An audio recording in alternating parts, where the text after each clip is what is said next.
प्रिय छात्रों नमस्कार। एनसीईआरटी गणित कक्षा 10वीं में आपका स्वागत है। आज से हम लोग अध्याय 5 यानी समांतर श्रेणी शुरू कर रहे हैं, जिसको इंग्लिश में अर्थमेटिक प्रोग्रेशन कहते हैं। समांतर श्रेणी का अर्थ होता है पदों की ऐसी श्रृंखला जिनके बीच का अंतर समान होता है। तो हम उन श्रृंखलाओं को देख लेते हैं जिनके बीच का अंतर समान होता है। जैसे यहाँ पर यदि बात की जाए पहले उदाहरण की 2, 4, 6, 8 और सो ऑन। इसका मतलब ये है यहाँ पर जो पहला पद है और जो दूसरा पद है इनके बीच में एक समान अंतर है, और यहाँ पर जो दूसरा पद है और तीसरा पद है इनके बीच में भी समान अंतर है। इसी प्रकार जो तीसरा पद है और चौथा पद है इनके बीच में भी समान अंतर है। अगर हम 2 में 2 जोड़ देते हैं तो पहला जो पद है 2, इसमें हम 2 जोड़ देते हैं तो हमें दूसरा पद यानी 4 मिल जाता है। और यदि दूसरे पद में भी हम 2 जोड़ देते हैं तो हमें तीसरा पद यानी 6 मिल जाता है। और यदि तीसरे पद में भी हम 2 जोड़ देते हैं तो हमें चौथा पद यानी कि 8 मिल जाता है। इसका मतलब है इनके बीच में एक समान संख्या ऐसी है जो अंतर जिनका समान है, और वो उनका अंतर है 2। जैसे 2 और 4 के बीच में 2 का अंतर है, 4 और 6 के बीच में भी 2 का अंतर है, 6 और 8 के बीच में भी 2 का अंतर है। तो पदों की ऐसी श्रृंखला जिनके बीच का अंतर समान होता है उसे हम समांतर श्रेणी कहते हैं। ये आवश्यक नहीं है कि हम संख्याएं ही लें। उदाहरण 2 में आप देख सकते हैं कुछ पद लिए गए हैं, जैसे a, 2a, 3a और आगे। इसका मतलब ये है a और 2a के बीच में एक a का फर्क है, और 2a और 3a के बीच में एक a का फर्क है। इसका मतलब इनके बीच में समान अंतर है। जैसे पहला पद है a, और इसमें यदि हम एक a और जोड़ देते हैं तो एक a और एक a ये टोटल बन जाता है 2a, जो कि दूसरा पद है। और इसी दूसरे पद में यदि हम एक a और जोड़ दें तो ये बन जाता है तीसरा पद, यानी 2a और एक a हो जाएगा 3a, जो कि तीसरा पद है। तो आप यहाँ पर देख रहे हैं कि यहाँ पर a और 2a के बीच में a का अंतर है, 2a और 3a के बीच में भी a का अंतर है। यानी समान संख्या जोड़ने पर, हर बार समान संख्या जोड़ने पर वो पद बनता है जो आगे लिखा हुआ है। इसका मतलब ये है पदों की ऐसी श्रृंखला जिनके बीच का अंतर समान है। यहाँ पर 4 में से 2 घटा दिया जाए यदि तो हमें 2 मिलेगा, 6 में से 4 घटा दिया जाए तो भी हमें 2 मिलेगा, और 8 में से 6 घटा दिया जाए तो भी हमें 2 ही मिलेगा।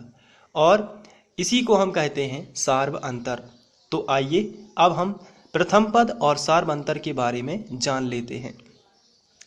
कोई भी श्रृंखला आपको दी जाती है तो उस श्रृंखला में चाहे श्रृंखला नंबर 1 हो या श्रृंखला नंबर 2, कोई भी श्रृंखला आपको दी जाती है तो उस श्रृंखला का जो पहला पद होता है उसे हम बोलते हैं प्रथम पद। उसे हम क्या कहेंगे? प्रथम पद। और इस जो प्रथम पद है इसको हम a से दर्शाएंगे। आपको ध्यान रखना है जब हम लोग क्वेश्चन करेंगे तो प्रथम पद को a से दर्शाएंगे। इसके साथ साथ एक और फिनोमेना आपको याद रखना है जो कि है सार्व अंतर। सार्व अंतर होता क्या है इसको समझ लेते हैं। सार्व अंतर उस श्रृंखला में, उस श्रेणी में 2 पदों के बीच का अंतर होता है। तो सार्व अंतर को हम d से दर्शाएंगे। सबसे पहले तो आपको ये कि प्रथम पद को आप स्मॉल a से दर्शाएंगे और सार्व अंतर को आप स्मॉल d से दर्शाएंगे। इसके साथ साथ सार्व अंतर कैसे निकालते हैं? तो इसका आंसर है कि आप दूसरा पद में से पहला पद घटाएंगे तो आपका सारवंतर आ जाएगा। कहने का मतलब यदि हम पहली श्रृंखला लेते हैं तो आप 4 में से 2 घटाएंगे, तो सबसे पहले आप लिखोगे दूसरे नंबर का पद यानी कि 4, और उसमें से आप घटाओगे पहले नंबर का पद यानी -2 घटाना है आपको। तो 4 में से 2 चला जाएगा तो मिलेगा 2। ये सारवंतर है। अब यदि आप सारवंतर यहाँ भी निकल सकता है, 6 में से 4 घटाने पर भी निकल सकता है, 8 में से 6 घटाने पर भी निकल सकता है। तो सारवंतर को हम फिर D1, D2 और D3 से दर्शा सकते हैं। जैसे पहले स्टेप में हम 4 में से 2 घटा रहे हैं, इसलिए हम उसको D1 नाम दे देते हैं। और यदि हम यहाँ पर D2 भी निकाल सकते हैं, यानी तीसरे पद में से दूसरा पद घटाया जाएगा, तो हम D2 नाम दे सकते हैं। जैसे D2 बराबर 6 में से यानी तीसरे पद में से हम चौथा जो दूसरे नंबर का पद है यानी 4, उसको हम घटा देंगे, यानी 6 - 4, तो इसको हम D2 नाम दे देते हैं। तो ये आएगा, 6 में से 4 चले जाएंगे तो आएगा 2। अब यहाँ पर हम D3 भी निकाल सकते हैं क्योंकि 4 पद दिए गए हैं। तो यहाँ पर आप देखेंगे चौथे पद में से तीसरा पद यदि घटाएंगे तो हमें D3 मिल जाएगा। तो D3 कैसे आएगा? तो आंसर है चौथा पद माइनस तीसरा पद, तो 8 - 6, तो 8 में से 6 घटा देंगे तो आएगा 2। तो इस तरीके से आप सारवंतर को D1, D2, D3 करके भी लिख सकते हैं। तो यहाँ पर आपको ध्यान रखना है, द्वितीय जो है, द्वितीय पद में से जब आप पहला पद घटाओगे तो भी सारवंतर मिलेगा, और तृतीय पद में से जब द्वितीय पद को घटाओगे तो भी आपको सारवंतर मिलेगा। इसी तरीके से चौथे पद में से जब तीसरे नंबर के पद में आप घटाएंगे तो भी आपको सारवंतर मिलेगा। लेकिन जो पहला होगा उसको आप D1 कह सकते हैं, जो दूसरे नंबर का होगा उसको आप D2 कह सकते हैं, और जो तीसरे नंबर का होगा उसको आप D3 कह सकते हैं। अब यदि D1, D2 और D3 के मान समान आ जाते हैं, जैसे यहाँ पर आप देख रहे हैं, जो हमने उदाहरण 1 में पहली श्रृंखला ली हुई थी उसमें D1, D2 और D3 के मान समान 2, 2 और 2 हैं। तो जब सारवंतर समान होता है तो हम कह सकते हैं कि दी गई श्रेणी एक समांतर श्रेणी है। तो ये जो श्रेणी हमें दी गई थी यह एक समांतर श्रेणी होगी।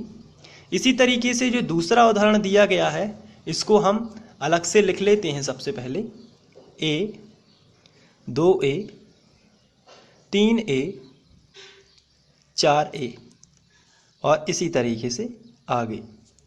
तो यहाँ पर आप देख रहे हैं कि प्रथम पद क्या कहलाता है? पहला, जैसे प्रथम पद यहाँ पर A है, लेकिन हम यहाँ पर सार्वअंतर की बात कर रहे हैं। तो हम यदि देखना चाहते हैं कि दी गई श्रेणी समांतर श्रेणी है या नहीं, तो हम देखते हैं क्या करेंगे। तो इसका सीधा सा अंतर है, आप इसको सार्वअंतर के जरिए निकाल सकते हैं और चेक कर सकते हैं। आइए देखते हैं कैसे।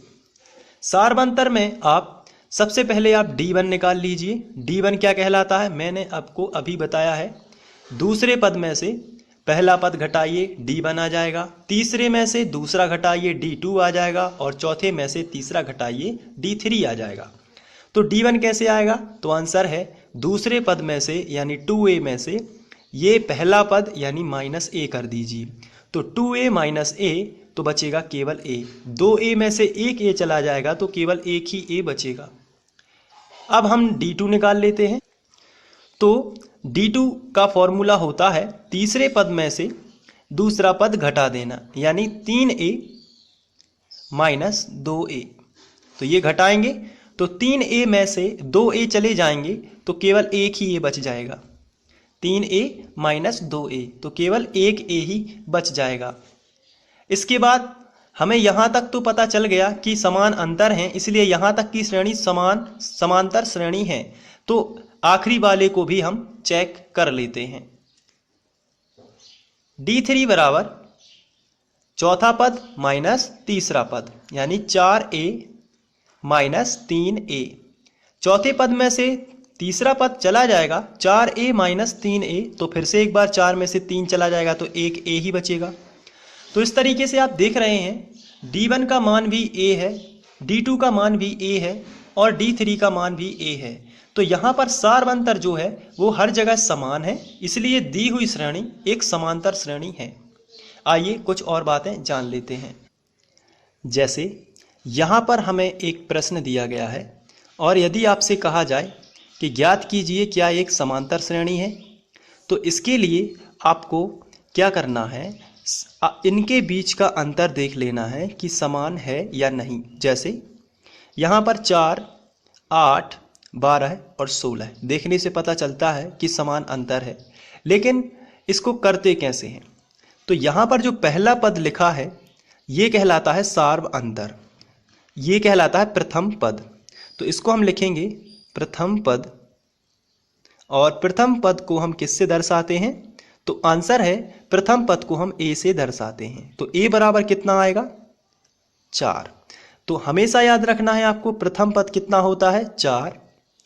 और सार्व अंतर जो है वो कैसे निकालते हैं? सार्व अंतर को हम D से दर्शाते हैं, लेकिन वो अलग अलग होता है, इसलिए हम सभी का सार्व अंतर ज्ञात कर सकते हैं। आइए देखते हैं।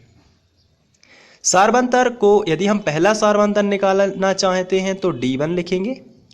D1 बराबर, इसके लिए आपको दूसरे पद में से पहला पद घटा देना है, यानी 8 - 4। 8 में से 4 जाएगा तो 4 ही बचेगा, ये D1 आ गया है। इसके बाद हम D2 निकाल लेंगे। तो D2 बराबर भी फॉर्मूला होता है तीसरा पद माइनस दूसरा पद, यानी अब 12 में से 8 घट जाएंगे। पहले 8 में से 4 घटाए, अब 12 में से 8 घटाएंगे और तीसरे नंबर पर 16 में से 12 घटाएंगे। तो ये D1, D2 और D3 आ जाता है। तो चलिए घटाते हैं। तो अब हम 12 में से 8 घटाएंगे, तो यहाँ पर लिखेंगे 12 माइनस यहाँ पर लिखेंगे 8, ये D2 है। तो 12 में से 8 जाएंगे तो फिर से एक बार 4 मिल जाएगा। अब हम D3 निकाल लेते हैं। D3 होता है चौथा पद माइनस तीसरा पद। चौथा पद कितना है? 16 है, माइनस, और तीसरा पद कितना है? 12 है। तो यहाँ पर हम देखते हैं 16 में से 12 जाएंगे तो फिर से एक बार 4 मिल जाएगा। तो अब आप यहाँ पर रिजल्ट के रूप में देख रहे हैं D1, D2 और D3 तीनों के मान कितने हैं? 4, 4, 4। तो इसका मतलब है सभी जगह समान अंतर है। तो हम कह सकते हैं कि दी गई श्रेणी एक समांतर श्रेणी है। तो इस तरीके से आप ज्ञात कर सकते हैं। इसके बाद यदि हमें एक क्वेश्चन और दिया जाता है और जिसमें हमसे पूछा गया है कि क्या दी गई श्रेणी समांतर श्रेणी है या नहीं, तो आइए देखते हैं। सबसे पहले आपको पता होना चाहिए प्रथम पद क्या कहलाता है। तो आंसर है प्रथम पद पहला पद ही कहलाता है। तो A बराबर स्मॉल a से हम लोग इसको रिप्रेजेंट करेंगे, यानी प्रदर्शित करेंगे, और A का मान है 1। तो इस तरफ आप 1 लिख देंगे। इसके बाद सार्व अंतर आपको निकालना है। तो सार्व अंतर आप निकालेंगे, और सार्व अंतर निकालने के लिए आपको क्या करना है? इनके बीच का अंतर पता करना है। तो चलिए हम निकालते हैं। D1 निकाल लेते हैं सबसे पहले। तो 3 में से 1 चला जाएगा। दूसरे पद में से पहला पद आपको घटाना पड़ेगा। तो 3 - 1, तो कितना मिल गया? आंसर आया 2। D2 निकाल लेते हैं। तो D2 आप यहाँ पर देख रहे हैं तीसरे नंबर के पद में से दूसरे नंबर का पद आपको घटा देना है। तो 7 में से आपको 3 घटाना है। तो यहाँ पर आपको कितना मिल गया? 4। तो अब आप यहाँ पर देख सकते हैं कि जितना D1 है उतना D2 नहीं है। तो इनके बीच में समान अंतर नहीं है।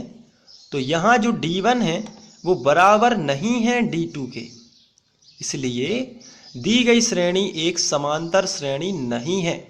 ये समांतर श्रेणी नहीं कही जा सकती। जबकि ऊपर वाली श्रेणी जो है वो एक समांतर श्रेणी थी, क्योंकि उसमें D1 भी जितना था उतना ही D2 था और उतना ही D3 था।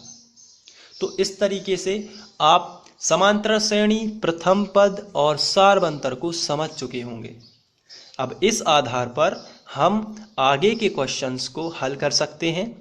और उन्हें अच्छे से समझ सकते हैं। तो इसके बाद हम लोग प्रश्नावली शुरू करेंगे। आशा करता हूँ आप लोग ये समझ गए होंगे। Thank you.